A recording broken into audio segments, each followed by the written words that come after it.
Welcome to the Solution Series, and for those on the recording, welcome as well. A few kind of items before we kind of jump into the discussion, a few items and updates, if you will. The Solution Series, a little bit of a reminder for those who are here or if you're new. The Solution Series is really about Q&A, dialogue, questions that you might have. So it is open. We start with a little bit of a topic. We try to engage at that point. But ultimately, when it comes to the technology, we tend to talk a little bit about AI in this session, and I know that's a little bit of what we'll talk about today. But it's really, again, about that dialogue for us to have together. Usually it's a little bit of smaller crowd. But the other thing I want to announce is these Solution Series sessions starting next month, tomorrow, will actually you'll need to be a member of the collective to join. And so just for everybody who's like listening online, the membership is free and you join, and all you have to do is sign up and you'll get invited to this. You'll be able to see the recordings. All of that great content will be automated through the community. And it's an opportunity then for us to also network with you through the Kajabi app and be able to kind of build some additional dialogue as we go. So we're trying to drive more towards that. The monthly experience exchange, as well as some of our workshops, are still open via other methods, but it's a really good opportunity for us to start using the platform. And it makes it easier ultimately once you're engaged in online. So starting next month for all the Solution Series, they will only be through the Kajabi app and through membership. So if you go to cxontherocks.com/join, it will be it's very easy. You just sign up, you set up your password, and you're good to go. And then you'll get the reminders of all these events and the recordings to them as well. So that's just a quick reminder. The next item up, link is, Kellen, thank you very much. Link is actually now in the chat. Next up is next Monday on the 6th at noon Eastern time, we have a journey management workshop. So again, join the community, look for that as the next upcoming event. And then on the 7th, we have another Solution Series. So you want to join those next week. In fact, let me get the final time, like noon on Monday. And then the Solution Series on Tuesday is at 5 o'clock Eastern time for 30 minutes. And you won't want to miss that. Culture and strategy is the topic and content usually in that space. But again, you help build that agenda. All right. Well, quick introduction. Skip Picciano is on. He's one of our partners, and he's going to be part of this discussion. Skip, quick introduction. Yeah, Skip Picciano with Single Point, reaching out to you from Golden, Colorado. I focus on the technology aspect that keeps the contact centers coming. Awesome. And then Chris is leading our dialogue today. Chris Hodges. So Chris, quick introduction and let's jump in. Chris Hodges, my focus is on figuring out how to get people to use the technology as much as possible. And that's what we're going to talk about today. Okay, so here's the reason for the topic today. One of the things I do as often as they let me or call me is to speak to Vistage groups. If you guys are familiar with Vistage groups, they're groups of between 8 and 15 or 16 CEOs of small to medium businesses. And I've spoken to, I think, and I guess the last year, maybe it's 18 groups, which is not a huge number. It's not a small number. But what I have found consistently is and I'd love to hear your thoughts on this actually. There's almost a tendency of people to say, I'm going to learn a little bit enough about this so that I can say that I know a little bit about it, but then they don't go at all to the next level. Like, so for example, ChatGPT. Oh yeah, I'm using ChatGPT. And you go, really? What are you using it for? I'd love to hear. Well, and there's 2 or 3 things that comes out of their mouths. And I think we all, to some degree, go through that. We go to a social or a thing or a networking with your peers or a conference. And as long as you know this much, you think you can kind of bullshit or bluff your way through and say that you know it. And I don't know that it's intentional, but I think that's what people are doing. So what I'd like to do is walk through a flow chart you can use with your clients or yourself to say, how can you actually use one of these tools in a little bit more structured way? What are the other things you can do with these tools? I continue to be amazed, and I don't, what do I know? I know a little bit more than I did last month, right? And that's, that's unfortunately what's happening. So hopefully we'll all get a little bit out of this. And then if you guys, the whole point of this, as Sean said, it's to be interactive. So I'm going to go through this flow chart really quickly, and we'll talk about it. But then as you come up with things and you think about them and you go, yeah, in this area, you can do this, and in this area, you can do that. And I want to tie it into the MIT report that everybody is familiar with. I'll bet you money everybody is familiar with the MIT headline. And the MIT headline was 95% of all companies doing generative AI pilots are failing to meet their ROI. If you read the report, that is not what the report says, right? So the headline is hype. It's scare the hell out of you.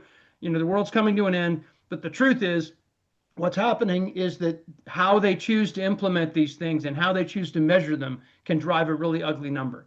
So what can we all do? We can figure out how to make this stuff work in a little bit more practical way. So my proposal is to walk through this. Oh, well, let me ask, show of hands, if you could turn on your camera just for the sake, because I'm not using the chat thing. So turn on your camera. On a scale of 0 with a fist to 5, how much depth do you think you have in using ChatGPT or Grok or any of the other ones? Doesn't matter which one. So scale of 0 to 5. Ready? Everybody put your fingers up. I'm going to be honest and say I probably have a 3. 0, 4, 3, 4, 2. Skip doesn't have his camera on. Sean's 3. Okay, so we are classic examples, right? Because you could probably take one finger off of everybody's and get to the truth, right? Which I'm not that any of you would embellish your ChatGPT exposure or use, but just in case. So what I'd like to propose, let me know if you can see my screen. Sean, can you see my screen? Yep. Okay, so I'm going to go through this quickly, but even though I'm talking fast, stop me. Keep your mic on and say, hey, Chris, this is what's come up with us. And hey, Chris, this is just jump in, right? There's no reason to be overly polite. So you get the prompt on ChatGPT or Grok or any of the other ones, right? And what am I going to put in there? Well, here's a way to walk through it that I think is helpful. This is from HubSpot, by the way. I think they did a great job on this chart.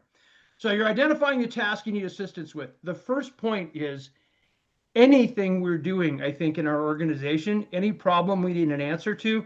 I got a problem with an employee. I don't understand these financials. How the hell do I schedule a meeting in Chicago?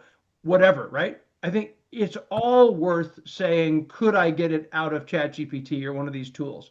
So then the next analysis, they say, is the task related to generating creative content, brainstorming ideas, or providing suggestions? Think about that on brainstorming ideas, generating content. I would take it more than that, by the way. So let's keep going. So did somebody say something? So obviously go off, yes, consider using ChatGPT. You say, no, not really. It's not creative content, brainstorming, or providing suggestions. So now I'm going to go, is the task focused on providing specific, accurate information or requiring domain expertise? Right? Okay, orange again. Utilize a resource that specializes in factual information or domain knowledge-based subject matter expert. Anybody want to argue with that point? Because I do. So is the task focused on providing specific, accurate, or requiring domain expertise? Has anybody gone out on the large language models and actually come up with content that is factually based? This is a participation question. Yes, I ask for data all the time. Right, But exactly. Yeah, That's but true. I validate that, right? Because as they state at the bottom, ChatGPT can commit mistake, but I'm constantly asking for data and leveraging that. And this is one, to be honest, this is one of the benefits of GPT or any LLM, because their capacity of processing data is way, way beyond of our capacity as human beings. Could not agree more. Camilla, are you or anyone on the call? Are you guys familiar with an app called ChatHub? And be careful when you type in ChatHub. Apparently, it's not chathub.com, or I think it's chathub.ai if I remember correctly. What ChatHub lets you do, and if you don't already know this, by all means jump in and use it. You can pick the LLMs, 4 of them at one time. You can pick the 4 LLMs, ask it a question, and it will give you the answer from 4 different LLMs all at one time. So if you haven't done that, especially if it's an information or factual question, right? So if you type it in and you get 4 different, don't do it now, you'll get completely distracted. But find ChatHub later. You can pick the LLM, you can pick the version of the LLM, and you're using free versions unless you have the paid version, and you can tell it that. But the point is you can get 4 different answers to a question at one time and then decide what makes the most sense. So the reason I brought that up is I thought this flowchart, when it says, go use a specific tool, I think it's being a little too narrow. So let's go on to the next one. No. So do you need real-time interactive responses, or can the task be accomplished through static or through a static document resource. All right. So do you need real-time interactive responses? Think about a customer service agent, right? Do you need real-time interactive responses, or can the task be accomplished through a static document or resource? So real-time interactive responses are required. Consider using ChatGPT. I'd like to hear your thoughts on that one as well. What are your experiences using LLMs and needing really recent information? You mean new pieces of information? Yeah, let me give you an example. So if you build your own ChatGPT within ChatGPT with your own customer information, catalog information, etc., and you expect immediate response, guess what? If you change the catalog but didn't update it in the GPT, right? What do you get? You get outdated information. So I think that's a point. Help people understand that, because they're afraid that if they go into ChatGPT, oh wait, it's not going to be current. Well, no, you have to have part of your flow is to every time you update your catalog information or your product information, you have to upload that into the ChatGPT to be able to track it. So, or you link this to a Google document, so you don't need to go through this flow of updating it. Outstanding. That's a great suggestion. That is fantastic. And that's a great way to do it. And then just make sure that your Google document, of course, is updated. Oh yeah, absolutely. Yeah. Okay. So static resources are sufficient. You don't really need to go out and do that, because you probably have it already listed with a static resource. So next one, are there privacy or security concerns that need to be considered? Are you guys getting a lot of questions from people about the privacy issue? I get a question every time I speak, and there's always somebody in the room who thinks the privacy issue is the reason to not use AI. Has anybody come across that? If you got somebody who says, oh, we can't use that because the privacy is going to ruin our whole business. Anybody else? I'm seeing that a lot with the companies I talk to, that they're scared to death about that. Yeah, but that's where we come in to just educate them on what's right and what's wrong and what they can, yeah. Anyway. So, well, okay, Dan, Sean, either one of you, what's your sense of when they ask that question, how much of that is really a concern about privacy, and how much of it is, well, here's a roadblock I can throw up to implementing AI? I think part of it is the fear, and they don't understand. They don't know. And then the second half of that is, or maybe they've been told it's trustworthy, but they just don't trust at this point. There's so much potential risk there. So I think that it's just a combination of they feel like, have heard and or otherwise have the opinion that it's just not safe. But they haven't necessarily proven that or disproven that, and they don't know which for sure is the right way. Have you guys given them any suggestions on what to do about that? When they say, oh, privacy, it could be a huge problem, I can't do that. You give them any ideas on that? Ariel's got his hand up. So I know, well, definitely you are much more exposed when you are working with the free versions. Even with the paid versions, you have no guarantee that the information you are uploading cannot be leaked. And I think that's one of the concerns about managing, if you are working on launching a new product or a service, that some of the information can be leaked before even the product or the service is launched. The other is when you are using for segmentation and you are uploading confidential information about people. And that, I think, is one of the main concerns, because it's a highly regulated situation in many countries, and you're responsible for managing seriously that kind of information. And there is one aspect that maybe is not as popular or communicated, is that there are private AI platforms that can be hired with some of the leading data centers in the world.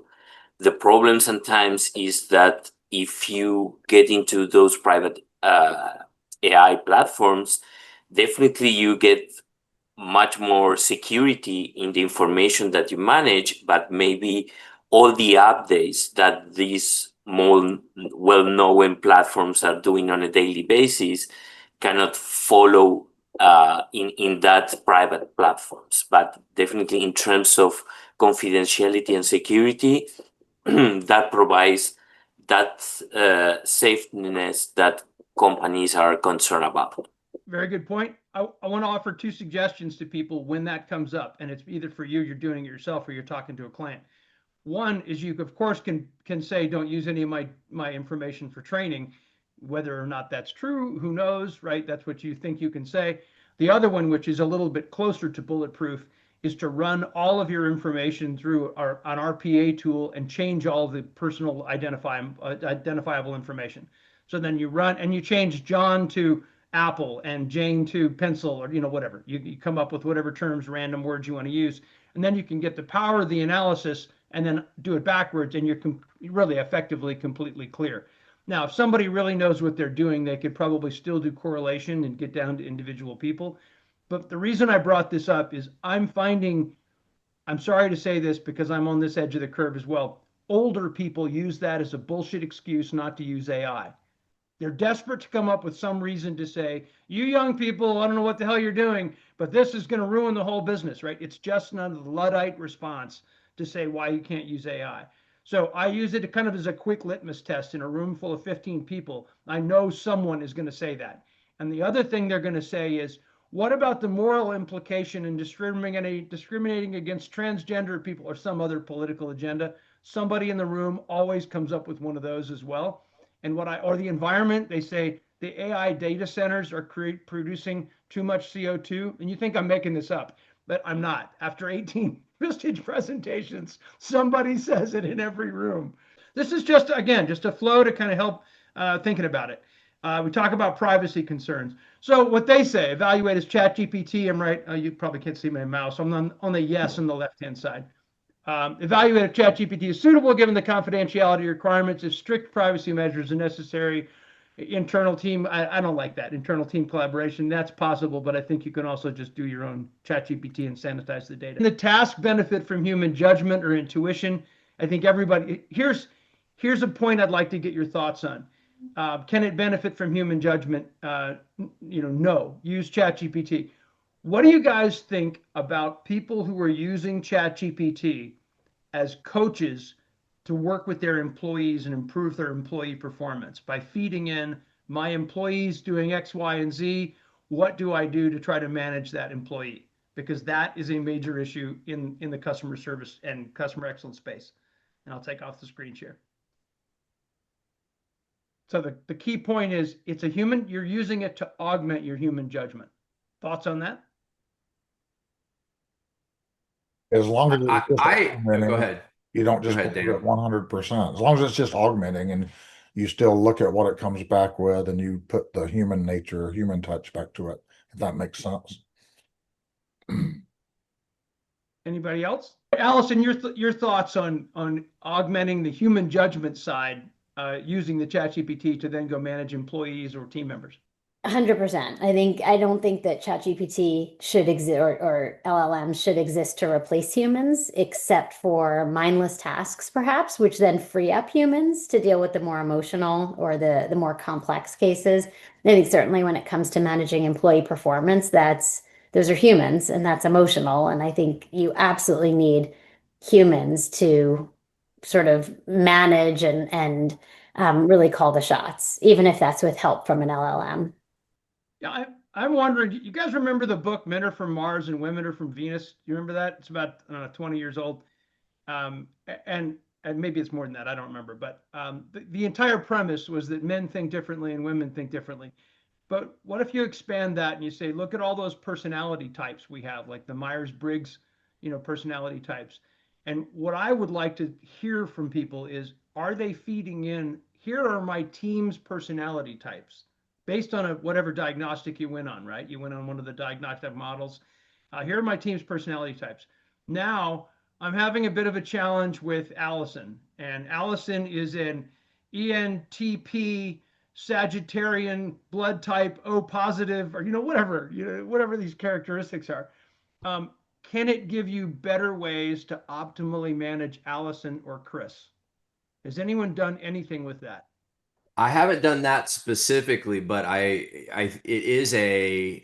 don't use it for an employee because I basically don't have any employees. But when I do work with my clients, I put in a little bit of information about them, but obviously organizationally, but a little bit about their style, their experience, et cetera. And I have it help articulate a message that might be stronger for them. So again, it kind of goes back to the content is mine, everything I'm talking about is mine, but it does help kind of wordsmith it or create a little bit more structure that might resonate more with them, just to try that out. So it's definitely, yeah, a little bit different scenario, but similar.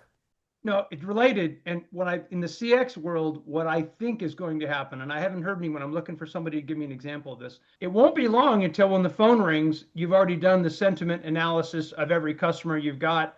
They're in financial services, they're New York bankers. We all know what New York bankers are like, or they're Kansas farmers, or they're, Miami, whatever. I'm just randomly picking things around the country. But I think what we'll see pretty consistently is suggestions and predictions on how best to speak to those people, which feels a little bit like you're acting. All right. Any other thoughts on you and working with your clients on helping them get out of this? I only know a little bit of ChatGPT and I BS my way through it, and I really could do many more things.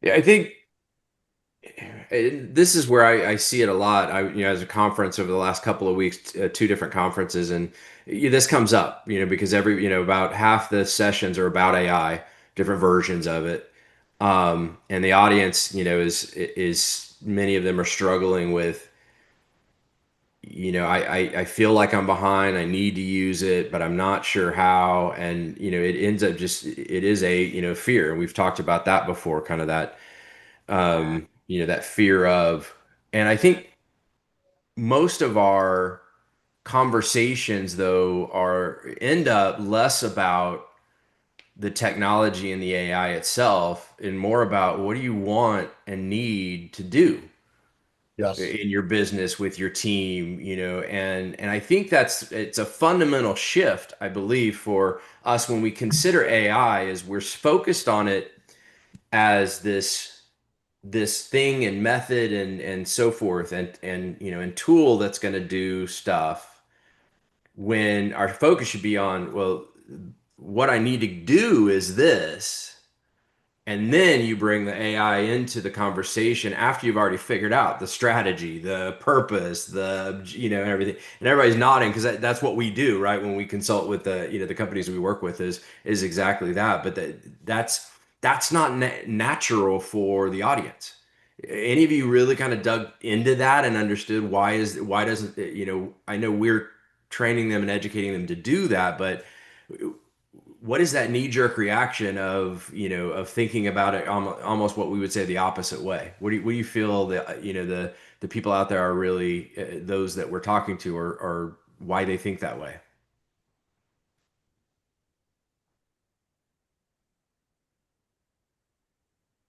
Well, for me, it's similar to other technologies like cybersecurity, cloud computing. I mean, this is old stuff, right? But with my clients, it's just the unknown. So now it's AI. They see we're bombarded with AI ads on TV with all these technologies. Everybody hears it, as you said, Sean, at conferences. It's just the unknown. Now, what is this? I mean, they don't say what is AI. We kind of know what that is, but they're like, how do I know if it can really help me? And where would it help me, right? I'm convinced AI can help any business function, finance, HR, legal, IT, whatever. But the question is where to spend the precious dollars you have. Where would you get the biggest bang for the buck within your organization now versus later versus later? That's part of the coaching we give. But again, similar to back in the day with all these other buzzwords that come out, big data, cloud computing, cybersecurity. It's not like get beyond the buzzwords and goes back to what somebody else was saying earlier. It was like, what are the real business needs for growth, for risk reduction, for whatever, and how can this technology or any other be used to help, solve that problem or Yeah. grow that need? Yeah, and I love what you said, Dan, because I think you're exactly right. The companies that are marketing and pushing AI tools are getting in the way of their own product's usefulness because they're creating a lot of that, focus on the tech, focus on the shiny, And that, that obviously is part of Yeah. what carries the water. Yeah, and I don't mean this next statement to be a political statement. Please don't take it that way, but it's no different from all these Pfizer ads and all these medical drug ads we see on TV. It makes people think, oh my God, I need to go get that shot or I need to go get that drug. It's like, no, not necessarily, but you're just bombarded with it every day. Yeah. Yep. I would throw on top of what you guys are saying. When a study like the MIT study comes out, it gives naysayers an excuse. This is the classic bottom of the Gartner hype curve, gives everyone an excuse to say why they need to delay. And I think we as practitioners or businesses need to just keep making those steady improvements and to the real business. I couldn't believe when I saw that MIT study and I heard all these people talk about it and they're all using it for excuses, which is really tragic because there's some great stuff that can be done, like fixing Allison's camera. Anyway, okay, we're 30 minutes. It's using AI. That's what she's doing. AI is following your move. Hey, oh no, it's still moving a little bit. All right. So, All right, that's all I got for content. yeah, we are at time. Good dialogue today. We're over by a few minutes, but again, I appreciate everybody joining us. And I know many of you already are. So join the collective, and we'll continue these dialogues again next week on Monday and on Tuesday. We got two different events. So join us for those, and we'll talk to you guys soon. Thank you very much. Cheers.